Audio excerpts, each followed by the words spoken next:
আসসালামু আলাইকুম। আজকে আমরা দই বানাইয়া পুরো খাইয়ে দেখাবো আমাদের দইয়ের গুণমান কেমন। এবার দেখেন আমার বাবা দই আপনাদেরকে খাওয়াই দেখাইতেছে। যদি আর নিজের হাতে দই পাতা, তাই আমাদের দইয়ের কত সুন্দর একদম। ইনি আমার বাবা, সেই তার নিজের হাতে দই বানায়। এই দই আমি দোকানে বিক্রি করি। আজও আপনাদেরকে পুরো ভিডিওটা দেখাবো, শুরু থেকে শেষ পর্যন্ত আমাদের সাথেই থাকুন। মূলত আমরা দই বানাই দোকানে বিক্রি করে থাকি, বিভিন্ন অর্ডার নিয়ে থাকি আমরা, অনুষ্ঠানের ক্ষেত্রে আমরা বানাই থাকি। এই দেখেন কত সুন্দর চাক্কা হয়েছে দইয়ের। আমরা এখন থেকে শুরু থেকে পুরো ভিডিওটা আমরা দেখাবো। এবার দেখুন, আজকে আমরা 30 কেজি দুধের দই পাতবো।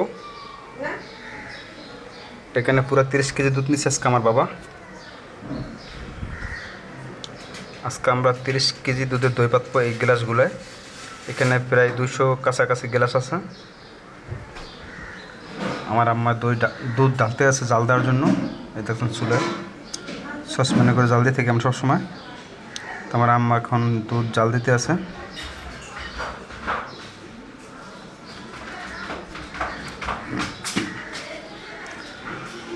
পুরো 30 কেজি দুধ আমরা ঢেলে নিচ্ছি এখানে।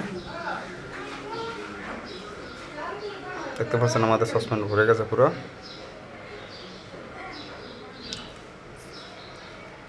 এভাবে আমরা প্রতিদিন দই বানাই থাকি বাসায়।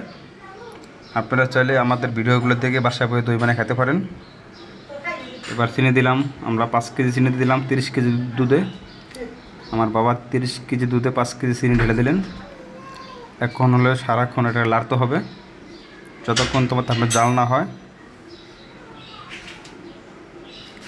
লাড়তে হবে এই কারণে যাতে দুধের স্বর শক্ত না হয়ে যায় আর স্বরটা যাতে পড়ে না যায়। আমরা কিন্তু স্বর পড়তে দিই না, দেখতেছেন সারাক্ষণ লাড়ার পরে রাখি যাতে স্বর না পড়তে পারে।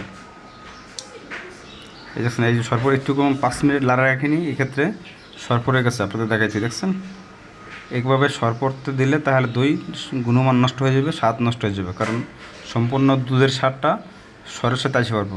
এই ক্ষেত্রে যেটা করতে হবে, এই স্বরগুলো আমরা এখন ভেঙে দেব লাড়িয়ে। সবাই দেখতে থাকুন আমাদের ভিডিওগুলো। আর আমাদের চ্যানেলে নতুন হয়ে থাকলে লাইক কমেন্ট শেয়ার করে দেবেন, আর বেল আইকনটা বাজায় রাখবেন নতুন নতুন ভিডিও পাওয়ার জন্য। আমরা বিভিন্ন ধরনের ভিডিও দিয়ে থাকি। দেখতে পাচ্ছেন আমরা স্বরগুলো ভেঙে দিচ্ছি, দেখছেন এভাবে দেখুন। সবাই দেখতে পাচ্ছেন আমরা স্বরগুলো ভেঙে দিচ্ছি। আপনি যদি স্বর উঠে নেন দুধ থেকে, তাহলে দুধের স্বাদ নষ্ট হয়ে যাবে, দইয়ের স্বাদ হবে না। মূলত দইয়ের স্বাদটা আপনার স্বরের সাথে উঠেই হবে। স্বর যদি শক্ত হয়ে যায় তাহলে শুধু দুধ থাকবে, সেখানে স্বর ঘিটি আপনার যেটা ঘি বলি আর কি, ঘিটা দুধের সাথে স্বরের সাথে উঠে এসে পড়বো, তাহলে দুধের স্বাদ থাকে না। এক্ষেত্রে আমরা স্বর পড়তে দিই না, স্বর লাড়ার হয়ে রাখি। এবার দেখতে পাচ্ছেন আমার আম্মু কিন্তু এখন এই দুধ পরিমাণ মতো ঠান্ডা করতে আছে লাড়িয়া।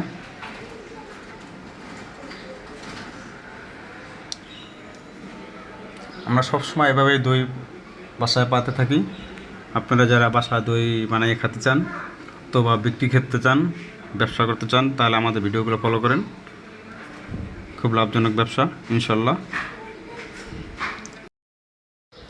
এখন আমরা এই দুধের পুরান দই দিয়ে আমরা এই গ্লাসগুলো মাখিয়ে নেব।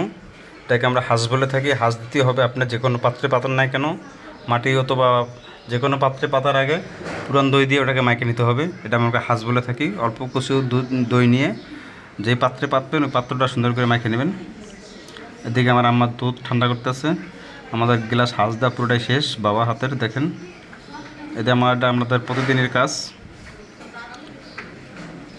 আমাদের 2টা দোকান আছে, একটা খানপুর হাসপাতাল রোড আর একটা দোকান আছে আমাদের নারায়ণগঞ্জের মেন শহরের ভিতরে নূর মসজিদের সামনে বিক্রি করে থাকি আমরা দই। নারায়ণগঞ্জ নূর মসজিদের সামনে আমরা বেশি বিকালবেলা বিক্রি করি দই।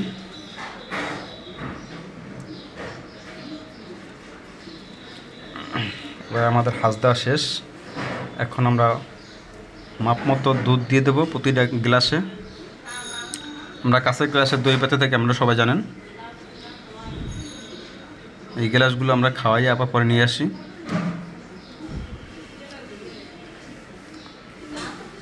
দেখতে পাচ্ছেন এভাবে প্রতিটা গ্লাস আমরা এভাবে দিয়ে নেব। প্রতিটা গ্লাসে আমরা এভাবে সুন্দর করে দই পরিমাণ মতো দুধ দিয়ে দেবো। আপনারা এখন আমার ভিডিওগুলো দেখবেন যারা, কমেন্ট করে জানাবেন, কোনো কিছু বুঝতে সমস্যা হলে আমি রিপ্লাই দিতে জানাই দেবো।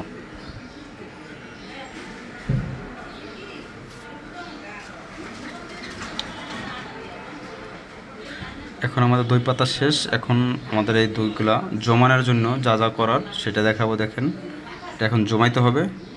এক্ষেত্রে আমরা একটা সসপ্যানে সুন্দর করে দইয়ের গ্লাসগুলো সাজিয়ে নেব, দেখতে পাচ্ছেন। মানে এইটার উপরে আমরা আর একটা ট্রে দিয়ে দেবো। এটা এগুলো আমরা বানিয়ে নিয়েছি সসপ্যানের মাপ মতন। এই যে দেখুন, আরেকটা ট্রে দিয়ে দিচ্ছি। এই ট্রের উপরে আর এক ধাপ সাজিয়ে নেব দই।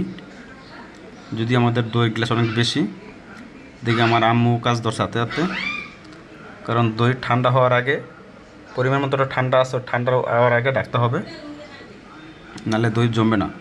আমাদের দুধগুলো কিন্তু এখন একটু হালকা গরম আছে, পরিমাণ মতন যতটা দরকার গরম থাকার অতটাই আছে। মূলত দুধ জাল দেওয়ার পর একটা ওয়েদার থাকে আর কি, দুধের ভাব থাকতে হবে, মানে না ঠান্ডা না গরম। ওই সময়টার ভিতরে আমার দই পাতা কমপ্লিট করতে হবে, আর ওই সময়ের ভিতরে আমার ডাকতে হবে, এর জন্য আর দই জমাট হবে না। এই দেখেন, আমরা কিন্তু আমাদের গ্লাসগুলো অনেক গরম এখনও, পরিমাণ মতন, বেশি না গরম না বেশি ঠান্ডা, একটা পরিমাণ মতন আছে আর কি। এই যে আমাদের দই সাজানো হয়ে গেছে। এখন বাবা একে সুন্দর করে ঢাকে নেবে। আমরা কয়েকটা কম্বল দিয়ে আমরা এটা ঢাকে রাখি। দেখেন এবার কীভাবে ঢাকে রাখি, দেখতে পাচ্ছেন। এরকম 10টা কম্বল দিয়ে আমরা ডাকবো এটা। আমাদের গ্লাসগুলো কিন্তু হালকা গরম, আগে বলে রাখছি। আপনারা কেউ দুধ ঠান্ডা করবেন না, পরিমাণ মতো গরম রাখবেন, বেশি গরমও না বেশি ঠান্ডাও না। আপনার হাতে যেন শরীরের ত্বকে যত সহায় ওরকম একটা গরম রাখবেন। এবার আমাদের প্রায় 4 ঘন্টা তো আমি ডেকে রাখছি। আমাদের দই জমে যাওয়ার কথা। এবার দেখছেন পুরো দই জমে গেছে, এই দেখতে পাচ্ছেন, খুব সুন্দরভাবে দই জমে গেছে।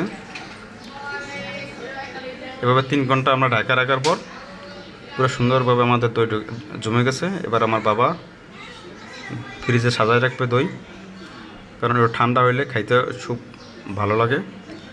আমরা একটু ঠান্ডা করে বিক্রি করি। এবার আমরা ফ্রিজে সাজায় রাখবো। আমাদের দই পুরোপুরি কমপ্লিট, এটা পুরো খাবার উপযুক্ত।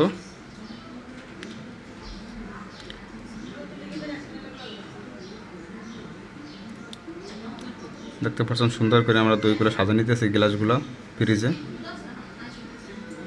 এই দইগুলো আমরা ঠান্ডা করে বিক্রি করব। এই গরমে একটু ঠান্ডা সবাই পছন্দ করে, এক্ষেত্রে আমরা একটু ডিপে রাখি, হালকা ঠান্ডা করে দোকানে নিয়ে যাই।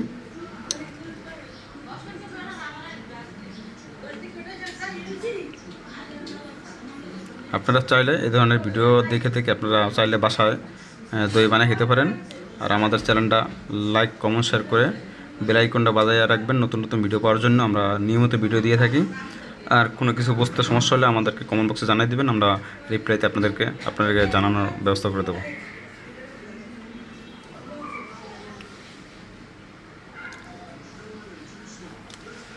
আমাদের 2টা দোকান আছে। একটা দোকান নারায়ণগঞ্জ খানপুর হাসপাতাল রোড, আর একটা দোকান নারায়ণগঞ্জ চাষারা নুরু মসজিদের সামনে, ওখানে আমরা বিক্রি করে থাকি। এবার আপনাদের দই খাওয়া দেবে আমাদের 3 থেকে 2.5 ঘন্টার মতন দই ফ্রিজে রাখার পর। এবার দেখুন কীরকম খাইতে লাগে। এবার আমার বাবা আপনাদেরকে খাওয়া দেখাইবে। দেখেন, যে খুব সুন্দরভাবে দই পুরো পারফেক্ট। আমাদের দইগুলো খুব সুনামের সাথে আমরা বিক্রি করে থাকি, আর প্রতিদিন আমরা 30 কেজি দুধের দই বিক্রি করি। এবার দেখেন পুরা দই বাবা খাওয়া যাকে যাচ্ছে আপনাদেরকে।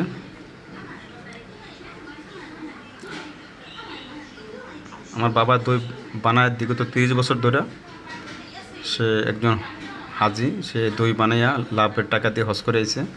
আপনারা সবাই এর জন্য দোয়া করবেন যে হায়াত দরাজ বৃদ্ধি করে দেয় আল্লাহ পাক রব্বুল আলামিন। এবার দেখুন কত সুন্দরভাবে দই জমছে, আপনারা সবাই দেখতে পাচ্ছেন, খুব সুন্দর। আমরা এখানে শুধু দুধ আর চিনি ব্যবহার করি, অন্য কিছু না।